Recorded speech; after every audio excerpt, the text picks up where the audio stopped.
Olá, irmãos, paz de Cristo. Hoje quero-vos falar sobre oração. E o que é que Jesus nos ensinou sobre oração? Oração é uma conversa com Deus, é quando nós falamos com Deus. Deus, olha, porque é que me está a acontecer tanta coisa? Porque é que eu estou doente? Ah, Senhor, eu não percebo porque tanto sofrimento, eu não percebo porque é a mim. Ou então, Senhor, alguém da minha família não está bem. Eu quero te entregá-la em oração, em nome de Jesus, que o teu Santo Espírito possa ir ajudá-la, possa curá-la.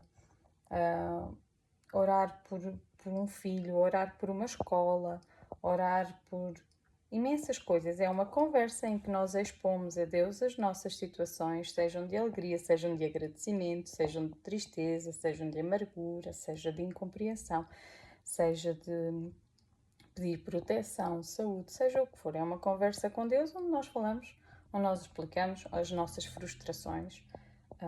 Olha, Senhor, eu não percebo porque é que aqui em casa é sempre nesta maneira, sempre nesta situação, ou no trabalho, ou seja no que for, Senhor.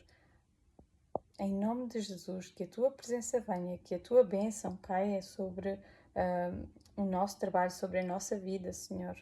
Vem e abençoa-nos e protege-nos, Senhor, porque é difícil viver assim. Ou então, quando estamos muito alegres, é agradecer a Deus, louvar a Deus. Deus, tu és santo, tu és Pai, tu és divino. Toda a glória, toda a honra para ti, Senhor. Só em ti confiamos, só em ti sabemos que podemos ter proteção. Todas estas coisas são orações, são formas de falar com Deus. E Jesus, em Mateus 6, versículo 6, diz: Mas tu, quando orares, entra no teu quarto e, fechando a tua porta, ora ao teu Pai em secreto. E o teu Pai que vê em secreto te recompensará publicamente. Se nos lembrarmos, Jesus, quando foi encontrar a samaritana ao meio-dia, que ela ia buscar água, quando mais ninguém ia, porque era a hora do calor e ninguém se queria cruzar com aquela mulher, porque ela não tinha um exemplo de vida assim tão bom. Mas Jesus foi ao encontro dela. E ele disse que não seria mais no monte, nem em Jerusalém, que os verdadeiros adoradores iriam adorar o Pai. Porque o povo judeu tinha o templo em Jerusalém e era lá que eles adoravam a Deus, porque Deus estava lá, presente na Arca da Aliança. Mas havia outros povos que não estavam dentro dessa bênção. E então que não lhes era permitido ir ao templo orar. Então havia pessoas que procuravam a Deus e procuravam onde elas tinham conhecimento que poderiam. E neste caso, o poço onde ela foi buscar água foi o poço que Deus deu a Jacó. E quem está a adorar em Jerusalém são as 12 tribos de Israel, que são os filhos de Jacó, ok? Então, esta samaritana costumava ir orar ao monte, que Jesus também ia orar, muitas vezes, ou sempre, ao monte. Muitas vezes era o Monte das Oliveiras. Ele retirava-se à noite, ou então acordava de madrugada bem cedo e ia ao monte, encher-se da presença de Deus, do Espírito Santo de Deus, para poder ter a sua jornada enfrentando o inimigo, porque só Deus é omnipresente, omnisciente e omnipotente. Jesus foi feito um pouco abaixo dos anjos, então ele precisava de ir ao monte, ele precisava de estar próximo de Deus. Ir ao monte era o sítio mais elevado. Ele precisava de estar próximo de Deus para se encher do Espírito Santo, para que o Espírito Santo agisse dentro de Jesus, que é o mesmo que acontece hoje e que Jesus nos ensinou que iria ser da mesma forma connosco. Então Jesus ia sempre orar para estar cheio do Espírito Santo, e o Espírito Santo falava por Jesus. Tanto que ele dizia: Estas palavras não sou eu que as digo, mas é o meu Pai que as diz através de mim.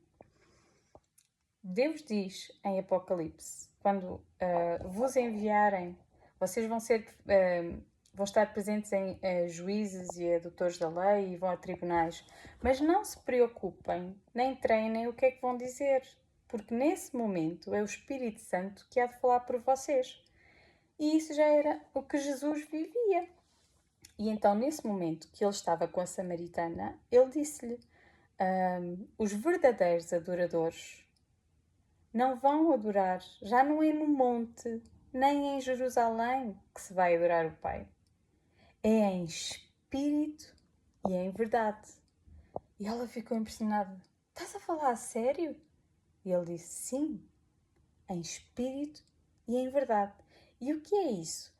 Isto confirma o que Jesus também disse em Mateus, capítulo 6, versículo 6. Mas tu, quando orares, entra no teu quarto e ao fechares a porta, ora ao teu pai que está em secreto, ora ao teu pai em secreto, e o teu pai que te vê em secreto te recompensará publicamente. E o que é este quarto?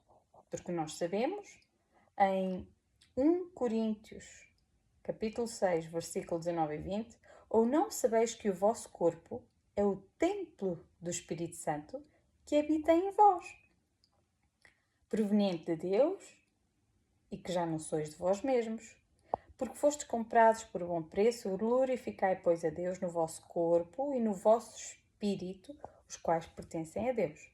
E Deus disse que iria gravar a sua lei no nosso coração e na nossa mente.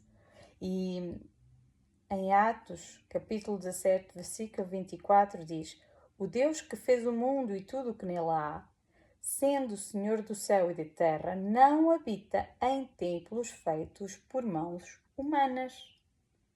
Então Deus já não habita em igrejas, ou em salões, ou em congressos. Ele habita em cada um de nós, tal como através do Espírito Santo, não é? Que nos dá. O Espírito Santo é o que nos convence do pecado. É o nosso professor, ele vem nos ensinar e ele convence-nos do nosso pecado. É o peso de consciência que nós temos quando fazemos, quando falamos, quando pensamos alguma coisa, aquilo incomoda. E quando incomoda, até pode ser um incomodar suave, porque podemos estar num processo de santificação e por vezes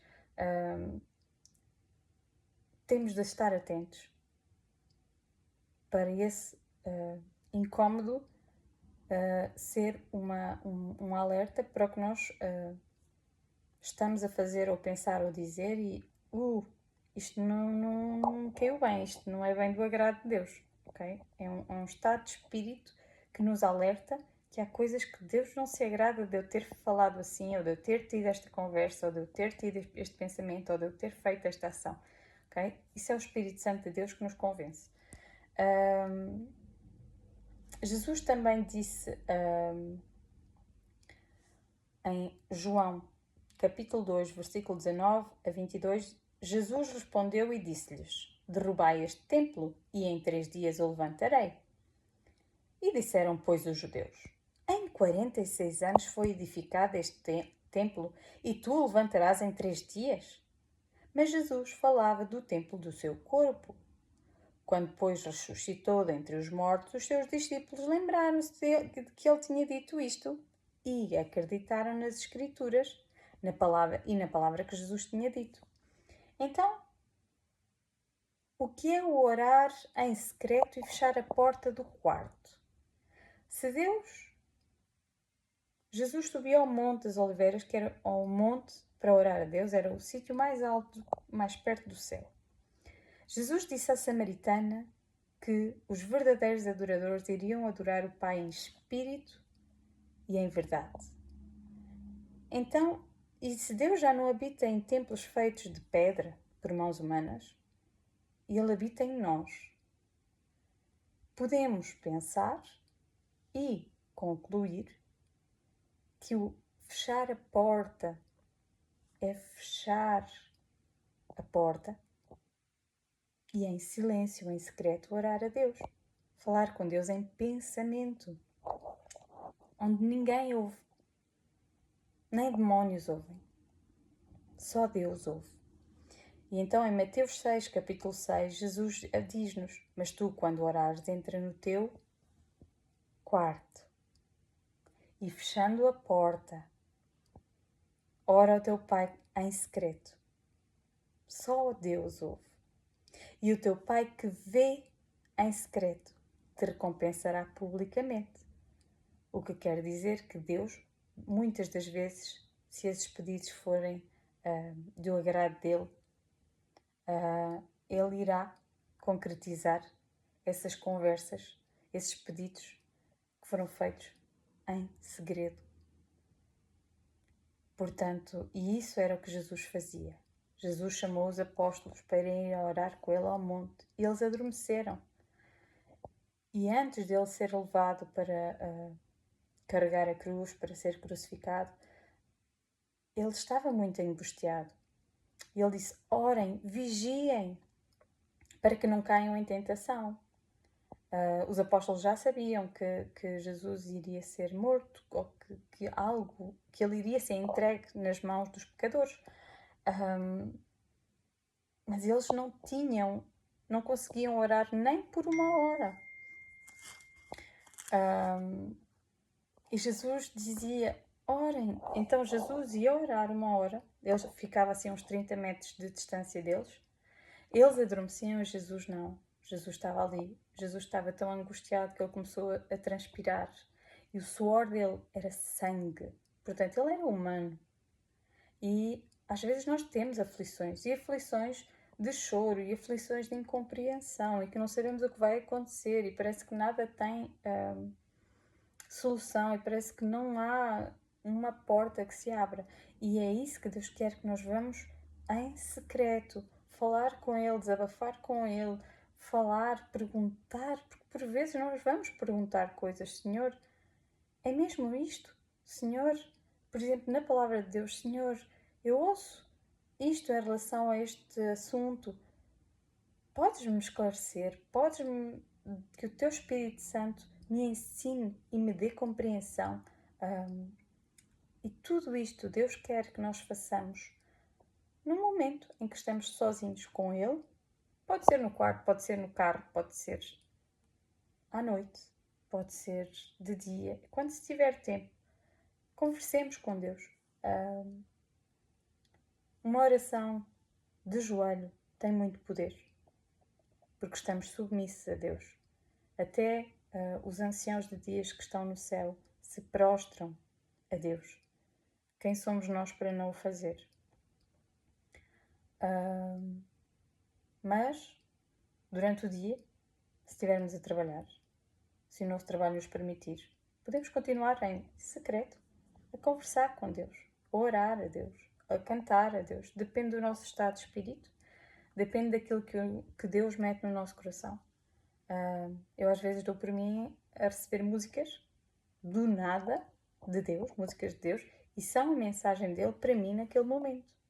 Seja de conforto, seja de alerta, seja de louvor a Deus, seja para mostrar que Deus está a trabalhar. Tu não vês, mas Ele está a trabalhar. Mas é preciso estar no secreto com Deus. E é aí que tudo começa. É no lugar secreto, em oração. Ir à igreja é bom. Estar em comunidade é bom.